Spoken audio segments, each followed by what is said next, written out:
Okay.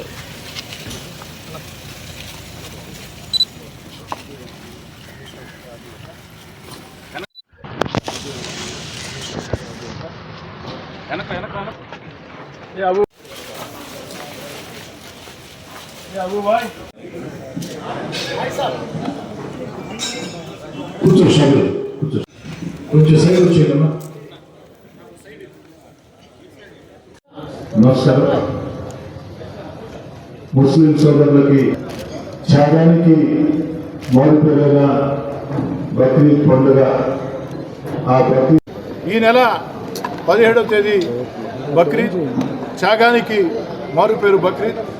ఆ బక్రీద్ పర్వదినాన ప్రపంచవ్యాప్తంగా నిష్ఠాగరిష్టలతో భక్తి శ్రద్ధలతో ముస్లిం సోదరులు చేసే ప్రార్థనలు సర్వమానవాళికి మేలు చేస్తాయని బలంగా ఆకాంక్షిస్తూ నెల్లూరు రూరల్ నియోజకవర్గంలో ఏదైతే బక్రీద్ పర్వదినాన ఈద్గాల వద్ద ముస్లిం సోదరులు ప్రార్థనలు చేస్తారో అక్కడ వారికి ఎలాంటి ఇబ్బంది లేకుండా ఉండేదానికి అధికార యంత్రాంగంతో కలిసి ఈరోజు అన్ని ఏర్పాట్లు కూడా సమీక్షించడం జరిగింది.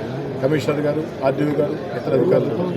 ముఖ్యంగా బక్రీద్ అనేది వ్యక్తిగతంగా నాకు కూడా ఒక ముఖ్యమైన సెంటిమెంట్. ఎందుకంటే నేను ఎమ్మెల్యే కాకముందు ఓ రాజకీయ కార్యకర్తగా నెల్లూరు రూరల్ నియోజకవర్గంలో 141 రోజుల మహాయాత్ర ప్రారంభించింది. 141 రోజుల ఇంటింటి మహాపాదయాత్ర ప్రారంభించింది బక్రీద్ పర్వదినమే.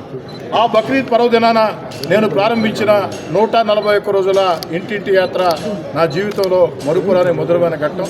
త్యాగానికి మారుపేరైన ఆ బక్రీద్ పర్వదినాన ప్రారంభించిన ఆ యొక్క ప్రజలను కలుసుకునే కార్యక్రమం. అందుకే ఆనాడు ఏనాడు కూడా ఈ యొక్క బక్రీద్ కానీ, రంజాన్ కానీ, అదేవిధంగా అన్ని కులాలకి మతాలకు అతీతంగా అన్ని పండుగల సందర్భంగా ఆ యొక్క ప్రజలకి అన్ని రకాల ఏర్పాట్లలో ఆధ్యాత్మిక కార్యక్రమాల్లో నేను ముందు ఉంటాను. అందుకే ఈరోజు ఎన్ని రకాల పనులు ఒత్తిళ్లు ఉన్నా బక్రీద్ వచ్చేస్తుంది. అధికారులతో కలిసి ఈ యొక్క ఏర్పాట్లు సమీక్షించాలని బారా షాహిద్ దర్గా రావడం జరిగింది. కమిషనర్ గారు, అదేవిధంగా రూరల్ నియోజకవర్గంలో గ్రామాల ఆర్డీఓ గారు, కార్పొరేషన్ యంత్రాంగం అందరూ కూడా ఇప్పటికే చక్కటి బ్లూ ప్రింట్ని తయారు చేసి ఆ యొక్క ఏర్పాట్లన్నీ కూడా వేగవంతంగా సాగుతున్నాయి. 16వ తారీఖు ఉదయం కల్లా బారా షాహిద్ దర్గాలో అన్ని ఏర్పాట్లు పూర్తవుతాయి. ఈద్గా కమిటీ సభ్యులను కూడా కూర్చోబెట్టి వారందరి సూచనలు సలహాలు కూడా తీసుకోవడం జరిగింది. కమిషనర్ గారు మరో మాట కూడా చెప్పారు, ఈద్గా కమిటీ సభ్యులు ఎప్పుడు ఏ అవసరం వచ్చినా నేరుగా సంప్రదించాలని.